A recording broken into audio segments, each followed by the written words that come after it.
I'd graduated high school. I wasn't going to college. This was it. There was no plan B.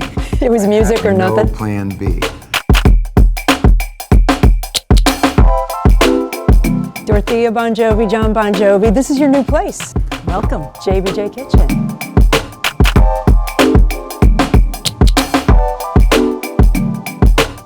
People know you for your rock and roll. Do you want rock and roll to be your legacy? Or do you kind of want this to be your legacy? Oh no, just it's all encompassing. I mean, what we do philanthropically, it's not stereotypical rock and roll star stuff, you know? It's not. It's not, and I didn't care about that. This has nothing to do with that. But I tell people oftentimes when we're able to do this and volunteer in our restaurants, or if you come and volunteer, you'll feel the same kind of high, and I'm not exaggerating, when you leave a restaurant that you do when I get off working. Because truthfully, you leave buzzing about what you've done for the day. We opened our first Soul Kitchen 10 years ago in Red Bank, New Jersey, after Superstorm Sandy. And the second one in Toms River, because those were the people most impacted by it.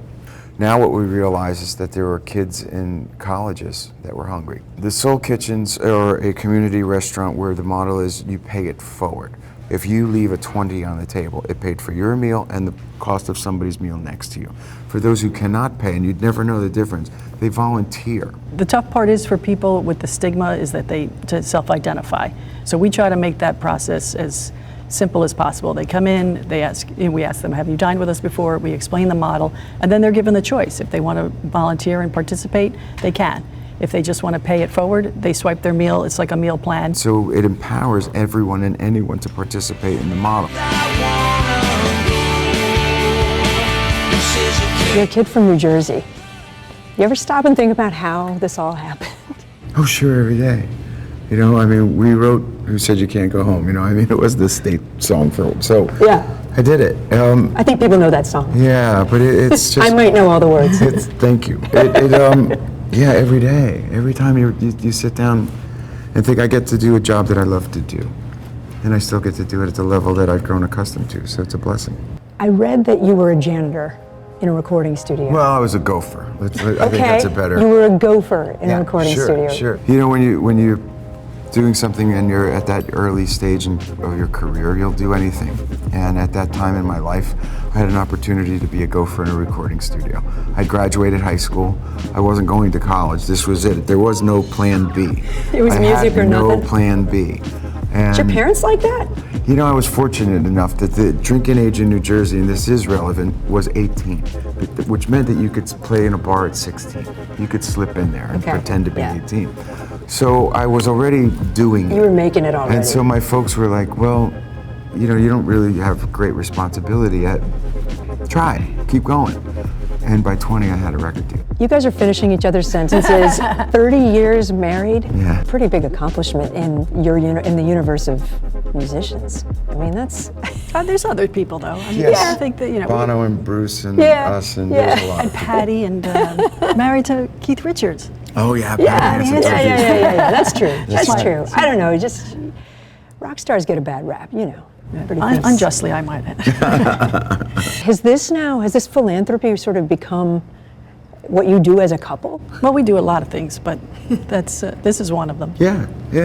I think it's a big part of who we are, and what we are for a long, long time now.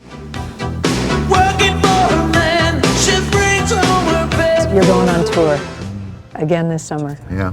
Well, because I have a topical record called 2020, I really didn't want to go. I've been working a lot, and the record is really topical, so I got to get out there. You can't go on tour in 2021. And you got to go on tour in 2020. Topics. Yeah, and so topical meaning political? Well, social. I really addressed, without taking sides, the shootings that are becoming acceptable to people because they turn the channel and then they forget. You know, these everyday... I cover them way too often. They're heartbreaking. Soldiers with PTSD, the political environment in which we're living. Do you still like the touring? No. I'm really good at it. You are really good at it. What were the keys along the way that led you to The this? thing is that I grew up in public. I got a record deal when I was 20 years old. It's been the same record deal with the same band and the same wife and the same life. So I've grown up in public. And so people have been along for the ride. Pictures from the 80s are my baby pictures, Yeah. you know? But we didn't try to be anything we weren't.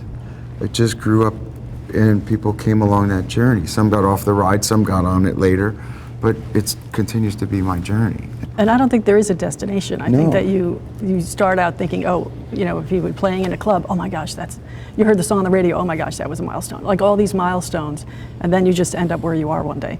Did you have a lot of help? Like, did you have mentors along the way? Everybody helps, you know, whether it's the band or the producers or the record company or the managers or the, you know, however your influences were. And then leading ourselves into this, one of our board members today is a nun, and people would joke and say, the rock star and the nun, you know, this must be a reality There's show. gotta be a joke well, in there Sister somewhere. Mary is like, she's the iconic. saint. What's been the biggest hurdle? I don't know if there's been hurdles into this. It's, you know, we're blessed because we have the ability to do what we want to do in this forum. There's a great saying that says the obstacles in the path is the path. So whatever obstacle it is, it's just the way you're going. Yeah. What do you say to young musicians out there? Be it's true. a whole different world now. No, I just tell them be true to themselves. Don't chase fads or fashions. Don't try to emulate something that you think will make you popular, because by the time you catch that wave, it's past and it's not yours to begin with, so you don't know what to do next. You have to stay true to who you are. You know, if I pretended to follow rap and then country and boy bands and, you know, or try to dye my hair to stay young, it'd be yucky. If you could give people advice about how to give back and how to make a difference. Find your own it. Find what moves you. Get involved locally and see what does inspire you and what is your passion. And you know, our thing kind of just came from not wanting to see people suffer. Thank you so much. I don't know if we can cheers with coffee We cups. will. To your big opening tomorrow. Thank you. Very exciting.